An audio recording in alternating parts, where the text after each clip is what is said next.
పోతుందండి. తెలంగాణ 500 ఉన్న సింగిల్ థియేటర్లు ఇవాళ 200 చిల్లరకు వచ్చేసాయి. ఆంధ్రప్రదేశ్ 500 పైన ఉన్న సింగిల్ థియేటర్ 300 పైసలకు వచ్చాయి. సింగిల్ థియేటర్ లేకపోతే యొక్క ప్రేక్షకుల పరిస్థితి ఏమిటి? ఇవాళ మాల్స్లోని ఆటల్లోని ఇటువంటి చోకాడు థియేటర్స్లో రేట్స్ ఎంత ఉన్నాయి? ఇవాళ ఎంత బీభత్సమైన రేట్స్. ఆడికి వెళ్ళి ఏదైనా పాప్కార్న్ తింటేనే 500 రూపాయల, డ్రింక్ 200 రూపాయల, టికెట్ మొత్తం 200, 300 ఇలాగ అనుకుంటే సగటు ప్రేక్షకుడు ఎక్కడ సినిమా చూడగలుగుతాడు? ఏ రకంగా వెళ్ళగలుగుతాడు? ఇవాళ భారతదేశంలో సినిమా పరిశ్రమ అనేది సామాన్యుడికి వినోదం. అలాంటి వినోదాన్ని సగటు మనిషికి దూరం చేస్తుంది ఇవాళ బికాస్ ఆఫ్ దీస్ పాలసీస్. కాబట్టి సింగిల్ థియేటర్ని బతికించుకోవాలి, దానికి పర్సెంటేజ్ సిస్టమ్ కావాలి. ఈ పర్సెంటేజ్ సిస్టమ్ అనేది ఇప్పుడు నుంచి కాదండి. నేను ఎందుకు ప్రశ్న పెట్టానంటే since 25 years the issue is going on. ఈ పర్సెంటేజ్ కావాలని కోరిన వాళ్ళు మేము కూడా ఒకటి, నేను కూడా ఒకనండి. ఆ రోజుల్లో మీరు నమ్మని మిత్రుల కేఎల్ నాన్నగారు ఉన్నప్పుడే ప్రొడ్యూసర్ కౌన్సిల్ అధ్యక్షుడిగా మేము విజ్ఞప్తి చేశాం. కాలా సి కళ్యాణ్ గారు ఉన్నప్పుడు విజ్ఞప్తి చేశాం. కాలా కిరణ్ గారు ఉన్నప్పుడు విజ్ఞప్తి చేశాం. కాలా అలాంటి దశలో మీరు నమ్మండి, ఇదే ఫిల్మ్ ఛాంబర్ ముందు టెంటలు వేశాం.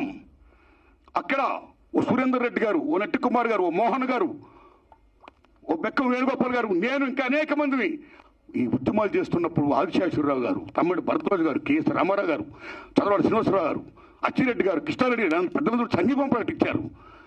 ఎన్ని చేసినా ఏమీ కాలా. స్వయంగా నేను వెళ్ళి రామారాయణ గారు రిక్వెస్ట్ చేశా, నారాయణ పర్సెంటేజ్ సిస్టమ్ కావాలి, అది మంచిది. ఈ సిస్టమ్ ఉండకూడదు, రెండల్ సిస్టమ్ ఉండకూడదు. నేను సురేష్ బాబుతో మాట్లాడతాను, I am with you, I am with that moment అన్నాడు రామారాయణ గారు. మహానుభావుడు కీర్చేసి అయ్యారు. అది ఇప్పుడు దత్తులు ఫలప్రదం కాల. ఆ తర్వాత అల్లు అరవింద్ గారిని రిక్వెస్ట్ చేశాం. నారాయణమూర్తి అందరం కలిసి చర్చించుకున్న విషయం మీద ఏది మంచిగా చేద్దాం అన్నాడు ఆయన. కానీ మంచి అనే పర్సెంటేజ్ జరగల. మళ్ళీ సునీల్ నారాయణ గారిని రిక్వెస్ట్ చేశాం. అందరూ ఏం చెప్తా అదే మేము చేస్తాం అన్నాడు ఆయన. కానీ ఇది మంచి జరగల, పర్సెంటేజ్ సిస్టమ్ ఇంప్లిమెంట్ కాలా. దిల్ రాజు గారిని రిక్వెస్ట్ చేశాం. నిజంగా దిల్ రాజు గారు నేను పర్సెంటేజ్ సిస్టమ్కి యాక్సెప్ట్ అన్నాడు ఆయన ఆ డేస్లో. కానీ ఫలప్రదం కాలా.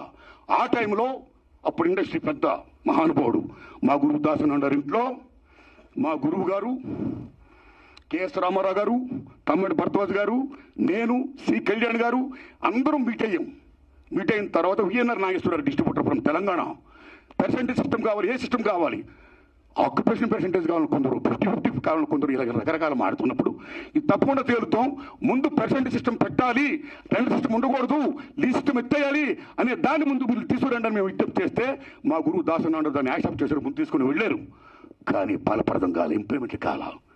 లేటర్ ఆఫ్ ఇండస్ట్రీ పెద్ద చిరంజీవి గారి దగ్గరికి వెళ్ళాం, ఇది ఇష్యూ మీద రైట్ చేశాం, విజ్ఞప్తి చేశాం. టికెట్స్ రేసు పెంచుద్దని చెప్పడం ఇష్యూలో కానీ ఈ ఇష్యూలో కానీ ఆయన కృషి చేశాడు.